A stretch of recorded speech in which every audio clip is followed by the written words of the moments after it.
এটা সপ্তাহের মধ্যে মুভি রিলেটেড বেশ কিছু আপডেট আসছে। সেই আপডেটগুলো নিয়ে বকবক না করলে ভাইজান কেন জানি মনে হয় যে আমার এই অডিয়েন্সের জন্য যে কয়েকজন অডিয়েন্স আছে সেই অডিয়েন্সের জন্য ভাইজান ঘোর পাপ হয়ে যায়। তার জন্য ভাবলাম যে সেই আপডেটগুলো নিয়ে বকবক করতে চলে আসি আমার এই মুভি কথায়। অনেকদিন ধরে আসা হয় না ভাইজান। বাংলা ইন্ডাস্ট্রির মুভির কথা আসবে, সেই জায়গায় সাকিব খানের কথা আসবে না ভাই, সেইটা কখনো হইতে পারে না আর সেটা হবেও না।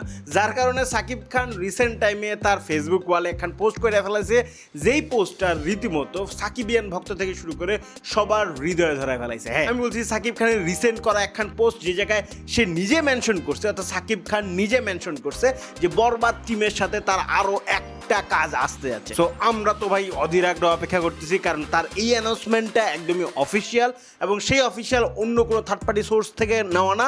তার নিজের ফেসবুক পোস্টে তিনি নিজেই জানাইছে সাকিব খানের আপকামিং প্রজেক্ট, মানে সাকিব খানের বরবাদ টিমের সাথে আপকামিং কোনো একখান প্রজেক্ট আসতে যাচ্ছে ছিল সাকিব খান ভক্তের জন্য। এই জায়গায় সাকিব খান লিখছে যে বরবাদ টিম আবার ফিরছে, দেন নিচে লিখছে হিস্ট্রি এগেইন, মানে আগের যে বরবাদের যে তুমুল পড়ার জিনিস হাইপ ছিল, সেই হাইপটাকে আবার ক্রিয়েট করার জন্য সাকিব খান তার এই পোস্টে এইভাবে করে সুন্দর করে আমাদের সামনে প্রেজেন্ট করছে।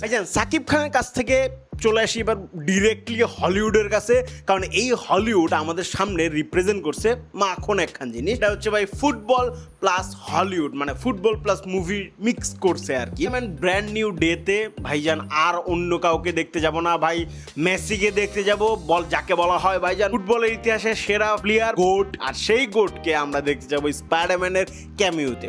তো এই ক্যামিও নিয়ে ভাইজান হাইপ তো ভাই অন্যরকম একখান তুঙ্গে।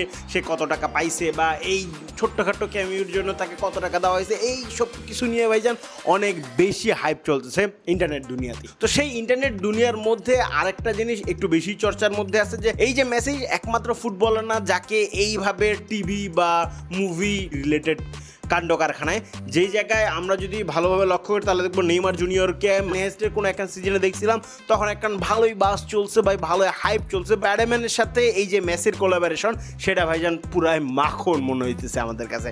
সো লাগবে যে ভাই মার্কেটিং পারফেক্ট, কারণ ওয়ার্ল্ড কাপ, সো সেই হাইপটা তো আছে, সেই হাইপটা সেই ক্রেজটা কাজে লাগানোর জন্য স্পাইডারম্যান ব্র্যান্ড নিউ ডেজের যে প্রমোশনের টিম আছে তারা কিন্তু পুরাই খেলা ফেলাইছে এমন একখান জিনিস। আমার কাছে মনে হয় তারা সেরা একখান খেলা খেলছে।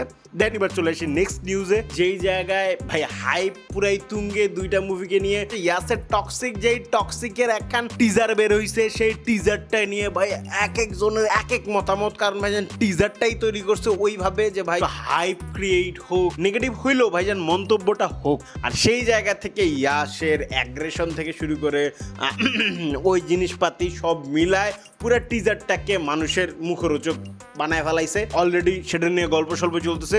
এই টিজারটাকে বাদ দিলেও বলিউডের মধ্যে আরেকটা নিউজ একটু বেশি হাইলাইট হইতেছে, সেটার অন্য কিছু না, সেটা হচ্ছে আলফার কথা বলি আমি। সেই যে আলিয়া ভাটের আলফা, সেই আলফাকে নিয়েও ভাইজান হাইপটা অন্যরকম। আরও কে কে থাকতেছে মুভির মধ্যে, ক্যামিও কার কার হচ্ছে, এইসব কিছু নিয়েও কিন্তু বকবক চলতেছে। তো কার কি অবস্থা, এই দুইটা মুভির মধ্যে কে কোন মুভিটা দেখার জন্য অধীর আগ্রহ অপেক্ষা করতেছে অবভিয়াসলি কমেন্টে জানাই দিই। শাহরুখ খানের কথা, যে মানুষটার আপকামিং যে মুভিখান আছে বলছে কিং এর একখান লিক ফুটেজ আমাদের সামনে চলে আসছে। তো সেটা হইতেও পারে না হইতেও পারে। সেই ফুটেজটা দেখার পরে একটা জিনিসই মনে হয়েছে ভাই, এই বান্দাটা আমাদেরকে যুগে যুগে ইমপ্রেস করেই গেছে, এই ইমপ্রেসটা কি আদৌ কমবে না? জাস্ট দেখা যাক এই লুক নিয়েই সে কাজ করে কিনা, এটার অপেক্ষায় থাকলাম। আজ এ পর্যন্ত এই নিউজগুলো নিয়ে প্রতিদিনই আসার চেষ্টা করব বা প্রতি 2 দিন আসার চেষ্টা করব। কার কি অবস্থা অবভিয়াসলি কমেন্টে জানাই দিবে। রেগুলার হওয়ার চেষ্টা করতেছি, হচ্ছে না, চেষ্টা করব সামনে।